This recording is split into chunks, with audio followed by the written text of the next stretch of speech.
지난주에 우리는 예수 그리스도의 거룩한 보혈로 죄 씻음을 받은 우리가 가장 먼저 무엇을 해야 할 것인가 하는 것을 말씀을 통해서 들었습니다. 하나님께 찬양과 영광을 돌리고 예배를 드리는 것을 하나님은 기뻐하신다 하였습니다. 그러므로 예배는 우리의 신앙의 가장 중심에 와 있습니다. 하나님은 영이시니 예배하는 자가 신령과 진정으로 드려야 된다라고 말씀하셨습니다. 매주일 우리는 이 예배에서 정말 축복을 맛보아야 합니다. 그가 받으심직한 예배가 되기 위해서 모든 교인이 한 마음으로 준비하며 각자가 진실하고 신실한 마음으로 주님 앞에 나아가야 합니다. 특별히 우리 하나님, 우리 주님은 두세 사람이 내 이름으로 모인 곳에 내가 함께하리라 말씀하셨습니다. 이렇게 온 성도들이 한 자리에 모여서 드리는 예배를 주님 기뻐하시고 그곳에 임재하시고 그의 신비한 능력으로 각 사람 속에 역사하면서 우리의 영혼을 치료해 주시고 우리를 커다란 축복 가운데로 인도하십니다. 그렇다면은 주일에 드려지는 예배 이외에 다른 우리의 평범한 삶은 어떤 의미가 있습니까? 이제 우리가 이 교회를 나서게 되면은 우리는 다시 우리의 평범한 삶의 현장으로 돌아가야 합니다. 우리 중에 많은 사람들이 월요일 아침 일찍 일어나서 많은 버스와 지하철에 시달리면서 직장에 가서 하루 종일 자기의 일과 또 사람들과 씨름하면서 살아야 합니다. 어떤 사람은 아침에 일찍이 병원에 가서 하루 종일 환자들을 돌봐야 합니다. 어떤 사람은 가게 문을 열고 하루 종일 찾아오는 손님을 맞이하면서 물건을 팔아야 합니다. 어떤 사람은 학교에 가서 하루 종일 강의하고 책과 씨름해야 합니다. 그런가 하면 많은 주부들은 집에서 가족들을 위해서 음식하고 청소하고 아이들을 돌보는 일을 매일매일 반복하게 됩니다. 만일 내가 매일 하는 이 평범한 일들 속에서 참된 신앙의 의미를 찾지 못하게 된다면 우리 그리스도인들은 이중적인 삶을 살게 되거나 아니면 자기가 하고 있는 이 평범한 일들에 대해서 쉽게 회의를 갖게 됩니다. 확실히 이런 일들은 교회에서의 생활과는 구분되는 것처럼 보입니다. 교회 생활은 예수를 믿는 사람만 하는 특별한 것이지만 이런 평범한 일들은 믿는 사람이나 안 믿는 사람이나 누구나 다 구별 없이 하는 일들입니다. 그렇기 때문에 주일에 교회에 와서 예배드리고 성경 공부하고 기도하고 성도들의 교제를 갖는 것은 또 가정 속에서조차 자기 개인의 경건함을 위해서 갖는 그런 시간들은 신앙적인 의미를 갖고 있다 이렇게 생각하기가 쉽고 자연스럽지만 세상 사람들도 다 같이 하는 그런 평범한 일들 속에서 어떤 신앙적인 의미를 찾는 것은 부자연스럽게 보이는 것이 사실입니다. 그러나 여러분 한번 생각해 보세요. 우리가 이런 경건을 위한 시간은 아무리 많이 가진다고 해도 일주일에 10시간 이상을 가질 수 없습니다. 하루 종일 성경 볼 수 없고 하루 종일 기도할 수 없고 매일 성도들이 교회에 모여서 예배드리고 같이 생활하면서 교제할 수 없습니다. 그렇다면은 일주일이 168시간인데 그 중에 나머지 160시간은 어떻게 되는 것입니까? 그것은 무의미한 세상 일입니까? 버려지는 시간들입니까? 사실 저도 그런 사고방식으로 산 적이 많았습니다. 주일에 교회를 오면은 거룩하고 진지하고 뭔가 그리스도인 같은 냄새를 풍깁니다. 말도 조심하고 행동도 선한 모습을 담고 있죠. 우리가 교회에 오면은 다 사람들이 친절합니다. 세상에 나아가서 우리가 쉽게 접할 수 없는 그런 환한 미소가 있고 사람들마다 친절하고 열심히 봉사하고 값없이 점심도 다 먹게 해주고 이런 것이 어디 있겠습니까? 이날은 특별히 하나님이 정하신 날이고 교회는 주님의 집이기 때문에 조심해야 된다는 생각이 우리 모두에게 있습니다. 그러나 교회를 떠나서 월요일이 되면 그런 거룩함과 진지함이 우리 속에서 없어지고 하나님의 존전을 떠나서 세상에 나왔다고 생각하면서 자칫 세상 사람처럼 살아갑니다. 그러다가 주일이 되면 다시 교인으로 돌아와서 아주 특별한 하루를 보내게 됩니다. 이런 일을 우리가 반복하기가 쉽습니다. 그래서 구약처럼 예배라고 하는 것은 어떤 특정한 날에 특정한 시간에 특정한 장소에서 드려지는 것으로 생각을 하게 됩니다. 그러나 여러분, 예배는 거기서 끝나는 것이 아닙니다. 오늘 성경은 우리에게 다른 예배를 가르쳐주고 있습니다.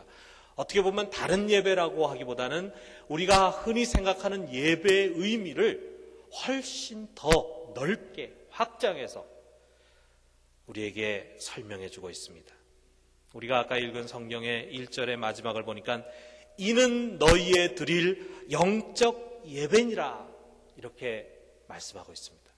여기서 우리 그 영적 예배라고 할 때 우리가 영적이라고 하는 말은 우리 요한복음에 하나님은 영이시니 하나님께 예배하는 자는 신령과 진정으로 예배해야 된다라고 할 때 그 신령이라고 하는 그런 영적인 의미가 아닙니다. 여기에 본문의 의미를 좀 더 바르게 해석한다면 합당한 예배입니다. 합당한 예배. 여러분과 내가 드려야 할 합당한 예배는 어떤 것입니까? 여기에 보니까 너희 몸을 하나님이 기뻐하시는 거룩한 산제사로 드리라.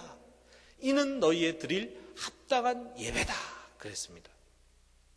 여러분, 우리를 위한 제사는 우리가 2주 전에 설교 시간에 들은 것처럼 예수 그리스도께서 자신의 몸을 제물로 해서 영원히 단번에 이미 드리셨습니다. 그러므로 우리에게는 또 다른 제사가 필요하지 않습니다.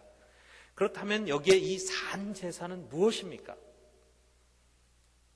이 산제사가 의미하는 바를 우리가 알려면은 여기에 1절에 처음에 나오는 그러므로라고 하는 말의 의미를 잘 이해해야 됩니다. 여기에 그러므로라고 하는 말은 어떻게 보면 로마서 1장부터 11장까지 바울이 이야기하는 모든 내용을 다 담고 있다고 볼 수 있어요. 그러므로 형제들아 내가 하나님의 모든 자비하심으로 너희를 권하노니, 이것을 우리가 여러 가지 번역으로 하지만 그 중에 제가 생각할 때 잘된 번역이 있는데 그게 뭐냐면 그러므로 형제들아 하나님의 자비하심이 이처럼 크시니 너희 몸을 하나님이 기뻐하시는 거룩한 산제사로 드리라. 제가 이것을 다 이렇게 그러므로를 담고 종합해서 여러분들에게 일목요연하게 풀어서 말씀드린다면 바로 이것입니다. 하나님께서 그의 아들을 우리를 위한 제물로 희생하면서 거룩한 제사를 통해서 우리의 죄를 값없이 용서하셨습니다. 여러분이 이런 큰 하나님의 자비를 입은 자라면 이제는 여러분의 몸을 제물로 하나님께 살아있는 제사를 드려야 합니다. 그런 바울의 권면입니다.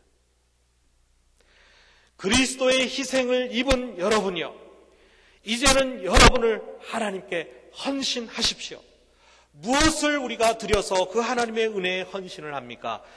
예수께서 자신의 몸을 드리신 것처럼 우리도 우리의 몸을 드려야 한다는 것입니다. 너희의 몸을 하나님이 기뻐하시는 거룩한 산제사로 드리라. 그렇다면 여러분, 몸을 드린다라고 하는 말이 무슨 말입니까? 이 말씀을 들으면서 우리가 잘 아는 리빙스턴은 그 말씀에 은혜가 됐습니다. 그래서 예배가 끝난 뒤에 헌금캐가 쭉 돌아갈 때 그 헌금캐 앞에 주머니에서 헌금을 꺼내서 넣은 것이 아니라 그 헌금캐를 내려놓고 그 위에 자기가 이렇게 올라섰대요. 내 몸을 드립니다. 그래서 리빙스턴은 아프리카의 선교사로 떠났습니다. 리빙스턴처럼 선교사로 자신을 드리는 것이 몸을 드리는 것입니까? 목사로 헌신하는 것만이 전임사역자로 복음을 전하는 전적으로 자신의 삶을 드리는 그러한 자만이 몸을 드리는 것입니까? 매일 교회에 와서 봉사하고 일하는 것이 몸을 드리는 것입니까? 물론 여러분, 우리는 이런 특별한 헌신이 필요합니다. 우리 가운데는 이렇게 특별하게 전적으로 자신의 삶을, 직업을 다 드리는 그런 사람들이 필요합니다. 그러나 여기서는 그런 특정한 몇몇 사람들을 위해서 이 말씀을 하신 것이 아니라 모든 그리스도인을 위해서 하신 것입니다. 그것이 무엇입니까? 여기에 몸을 드린다라고 하는 것은 우리의 몸이 닿는 모든 영역에서 우리가 이루어가는 삶이 없어지는 것이 아니라 하나님께 드려지도록 하라라고 하는 말씀입니다. 이것이 오늘 그리스도의 은혜를 입은 그리스도인들이 매일 드려야 할 합당한 예배, 영적 예배입니다. 여러분, 우리 하나님은 주일날 교회에서 드려지는 한두 시간뿐만이 아니라 우리의 168시간 전체를 예배로 받기를 원하고, 이 교회 예배당에서 뿐만이 아니라 우리가 살아가는 모든 삶의 영역에서 우리와 만나기를 원하십니다. 가정에서 밥을 짓는 일, 청소하는 일, 직장에서 모든 일 자체가 세상에 드려지는 것이 아니라 하나님께 드려지는 일이 되기를 원하십니다. 독일어로 직업이라고 하는 말이 베루프라는 말입니다. 이 베루프라고 하는 말의 원래 의미가 뭐냐면 소명이라는 말이에요. 부르심을 받았다, 소명이라는 말이에요. 그래서 이 말의 의미가 아주 이 독일어에서 직업에 적용된 것은 마틴 루터의 영향이 큽니다. 신부나 목사만이 그 일을 하도록 소명을 받은 것이 아니고, 빵을 굽는 사람도 베루프입니다. 직업입니다. 빵을 굽도록 하나님으로부터 소명을 받은 거예요. 어떤 사람은 의사로 소명을 받았습니다. 어떤 사람은 선생으로 소명을 받았습니다. 어떤 사람은 장사하는 일로 소명을 받고, 또 어떤 사람은 집에서 자녀를 돌보고 가족들을 위해서 청소하고 가정 살림을 꾸려나가도록 소명을 받았습니다. 그래서 우리가 잘 아는 것처럼 마틴 루터가 종교개혁을 하면서 만인 제사장서를 얘기했다라고 하는 말의 의미가 뭐냐 하면은, 목사만이 예배를 드리는 자가 아니라 모든 직업을 가진, 모든 삶의 영역 속에 있는 우리 평범한 그리스도인들이 다 하나님 앞에서 자기의 삶을 통해서 하나님께 예배 드리는 자로 소명을 받았다, 부르심을 받았다. 그래서 우리 모두가 다 하나님 앞에 제사장들이다 라고 하는 것을 가르친 것입니다. 그렇다면 여러분, 우리가 늘 하는 그 일, 겉으로 보면 세상 사람들과 같이 하고 있는 그 일들이 어떻게 평범하게 사라지는 세상 일이 아니라 주일의 예배처럼 그야말로 하나님께 의미 있고 드려짐직한 제물이 될 수 있겠습니까? 어떻게 보면 이거는 주일 예배보다 더 어려운 여러분과 나의 과제일 수 있습니다. 주일날은 다 교회에 모여서 이렇게 예배의 의식을 가지고 성가도 하고 설교도 듣고 그러니까 이건 예배다. 내 마음도 뭔가 경건해지고 하나님께 드려지게 되고 뭔가 하나님의 임재를 느끼게 됩니다. 그러나 우리의 평범한 가정과 직장과 세상의 삶 속에서 어떻게 그분의 임재를 느끼면서 우리의 삶을 그분에게 예배로 드리겠는가? 쉽지가 않아요. 그러나 우리는 그것을 해야 합니다. 이것을 위해서 두 가지를 여러분에게 말씀드립니다. 첫째로는 우리의 그 평범한 일들을 그분의 뜻에 합당하게 하는 것입니다. 여기에 2절을 보니까 그렇게 나와 있습니다. 우리 2절을 같이 한 목소리로 잘 음미하면서 우리 같이 한번 읽읍시다. 시작. 너희는 이 세대를 본받지 말고 오직 마음을 새롭게 함으로 변화를 받아 하나님의 선하시고 기뻐하시고 온전하신 뜻이 무엇인지 분별하도록 하라. 이 세대를 본받지 말라. 여러분, 우리는 고립되어서 별난 세계 속에서 살아가는 사람들이 아닙니다. 우리는 이 세대 속에 안 믿는 사람들과 같이 어울려 살아갑니다. 이 세대는 자신의 가치관을 갖고 있고 뭔가 흘러가는 그 흐름이 있고 유행이 있습니다. 그래서 사람들은 자신이 알게 모르게 그 흐름에 영향을 받고 그 가치관에 영향을 받고 그것을 따라서 살아가게 되어 있습니다. 그러나 성경은 우리에게 말합니다. 그것이 여러분과 나의 삶의 기준이 되어서는 안 된다는 것입니다. 우리가 구약 성경도 보면은 이스라엘 사람들도 하나님의 특별히 택한 선민이고 그들은 살아가야 하는 삶의 원칙과 규범을 율법을 통해서 배웠습니다. 그런데 가나안에 들어가서 살면서 그들은 종종 그 가나안 족속의 종교적인 윤리적인 영향을 받곤 했습니다. 그래서 하나님께 제사를 드린다고 하면서도 율법의 방식을 쫓아서 드린 것이 아니라 바알에게 드리는 방식을 쫓아서 제사를 하곤 했습니다. 우리 구약의 열왕기서에 보면은 이스라엘 사람들이 산당에 제사를 드렸다라고 하는 말이 많이 나와요. 하나님은 산당에서 제사를 드리라는 말을 한 적이 없습니다. 그것은 다 이방 종교의 영향을 받은 것입니다.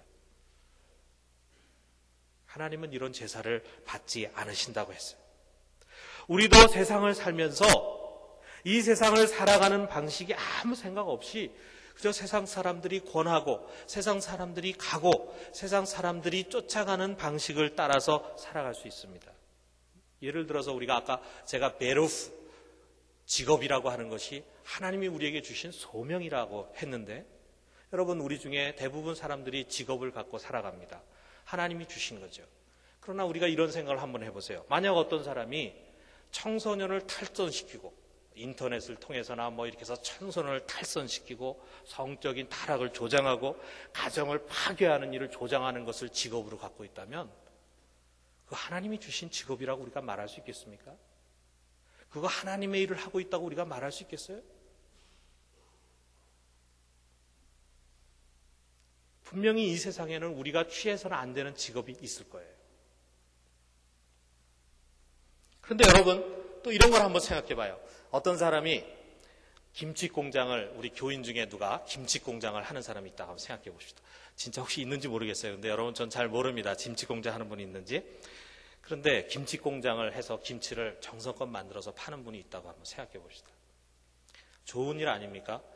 사실 현대인들이 이 김치 집에서 해가지고 만들어 먹기도 시간이 바쁘신 그런 분들이 많이 있을 거예요. 그런 분들에게는 참 이런 그 슈퍼에 갔을 때 김치들이 여러 가지 있다는 게 얼마나 즐거운 일인지 모릅니다. 여기에 오래 살고 있는 여러분은 그게 그거다 늘 접하는 거니까 생각할지 모르지만 참 독일에 살면서 그런 생각 한 적이 있어요. 우리 제가 고생하는 게 아니라 우리 집사람이 그 일주일에 한 번씩 김치를 만드는 일이 참 어렵습니다. 힘들고. 누가 좀 김치 만들어가지고 한국처럼 좀 팔았으면은 진짜 좋겠다 하는 생각을 많이 했어요. 얼마나 좋습니까? 돈도 버는 일이지만 참 김치를 직접 만들어 먹기 어려운 사람들에게 섬기는 거죠. 하나님이 주신 좋은 직업이라고 볼 수 있죠. 그분이 김치 공장을 하면서 참 열심히 일하고 하는 모든 것이 하나님께 드려질 수 있는 훌륭한 제사가 될 수 있습니다. 그런데 이분이 돈을 좀 벌고 싶은 욕심에서 고춧가루를 거기다 넣어가지고선 이제 김치를 만들지 않습니까?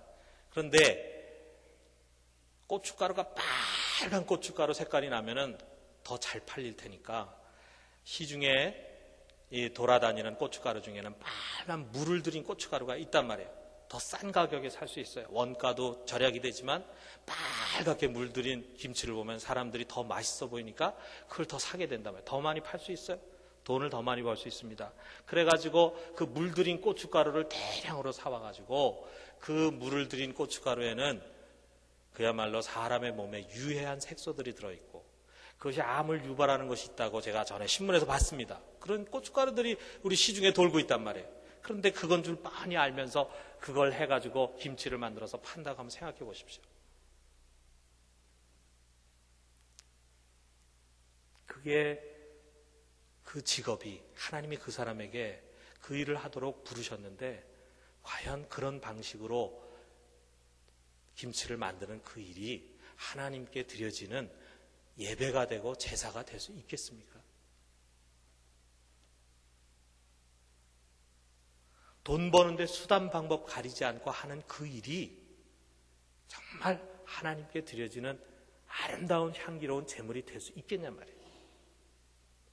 여러분, 이런 극단적인 예를 들지 않더라도 우리의 삶에서 우리에게 주어진 일을 할 때 분노와 원망과 다툼과 미움과 지극히 이기적인 마음과 수단 방법 가리지 않는 자세를 가지고 우리가 직장생활하고 가정생활하고 그렇게 한다면 과연 우리의 그 평범한 삶이 하나님께 드려지는 예배가 될 수 있겠냐 말이에요.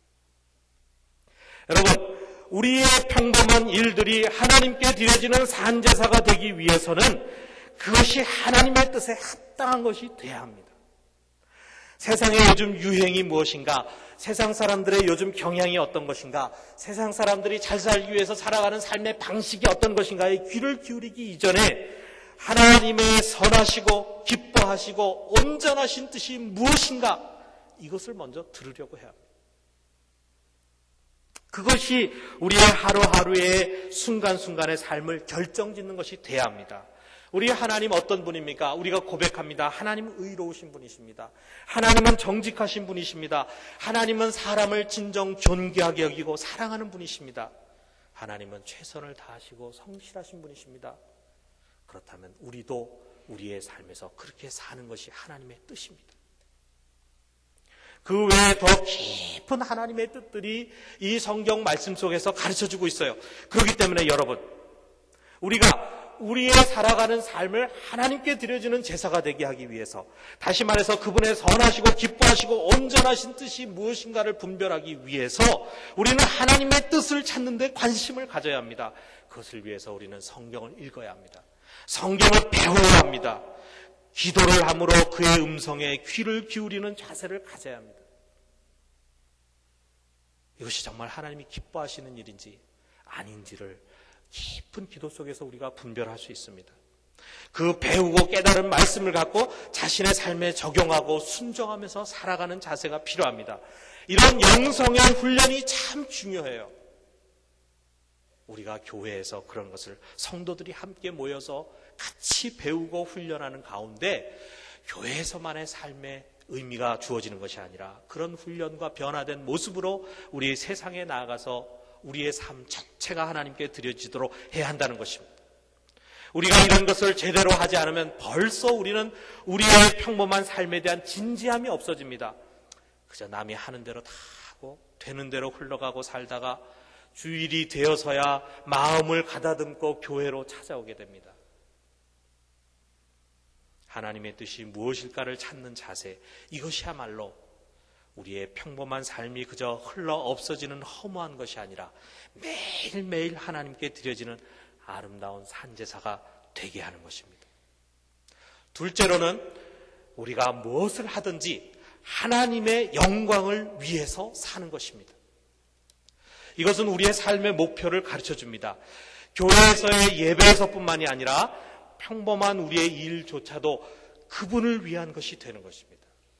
우리 고린도전서 10장 31절에 보면 이런 말씀이 있어요. 그런즉 너희가 먹든지 마시든지 무엇을 하든지 다 하나님의 영광을 위하여 하라. 여러분, 여기에 사도 바울이 지칭한 여기에 예를 든 먹든지 마시든지 이 말씀을 한번 생각해 보세요. 먹든지 마시든지는 여러분과 내가 세상에 살면서 하는 가장 평범한 일입니다. 누구나 다 하는 평범한 일이에요. 그런 일에 비하면은 우리가 애를 양육하고 또 직장에 나아가서 직장 일을 하고 또 공부하고 하는 이 모든 일들은 훨씬 더 중요한 일들입니다. 그런데 여기서 뭐라 하냐면 먹든지 마시든지 하는 이 가장 평범한 일조차 하나님의 영광을 위해서 해라. 교회에 나와서 찬양하고 예배하고 기도하는 것만이 하나님의 영광을 위한 일이 아니라 먹는 일, 마시는 일조차도 하나님 영광을 위해서 하는 일이 돼야 한다는 것입니다. 여러분, 우리가 교회의 일은 하나님의 일이고 우리가 교회 밖에서 하는 일은 세상 일이고 이렇게 생각하면 안 됩니다.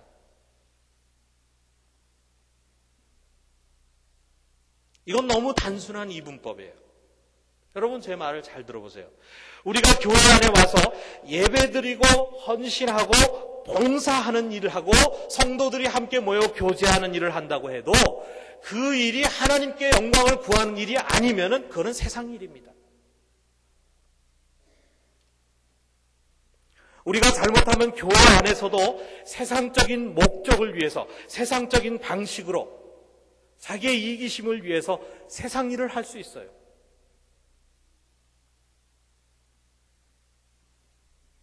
그러나 여러분, 우리가 집에서 청소를 하더라도 평범한 일이잖아요.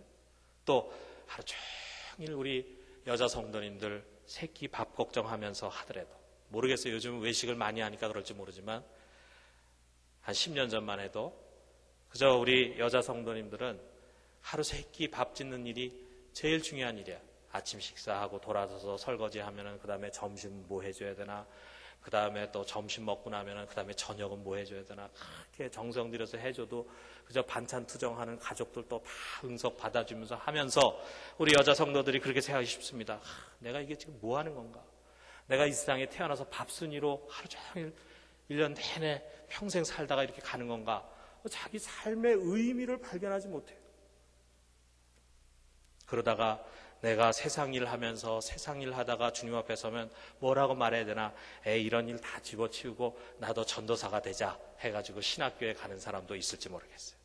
그런데 여러분, 우리가 평범하게 하는 그 일, 청소하고 밥을 짓는 그 일이라 해도 하나님이 나에게 가정을 주시고 그 가정에 나의 사랑하는 남편과 자녀들을 주셔서 내가 그들의 건강을 돌보고 이 가정을 아름답게 꾸미도록 하나님이 나에게 그 일을 주셨다. 이것은 남편을 위하고 자녀를 위한 일이기 이전에, 나 자신의 취미생활을 위한 일이기 이전에 나에게 그러한 아름다운 가정을 꾸미도록 나에게 그 가정을 주신 하나님을 위한 일이다. 하나님께 영광 돌리는 일이다 해서 하나님의 영광을 위해서 하는 일일진데, 밥을 짓고 청소하는 그 평범한 일은 거룩한 하나님의 일이 되는 것입니다. 우리에게 주어지는 순간순간의 일들이 그분을 위한 것이, 그분을 위한 일이 되려고 할 때 그곳에서 하나님은 우리를 만나시고 우리의 제사를 받으시고 우리의 심령 속에 그의 평강과 은혜로 역사하시는 것입니다.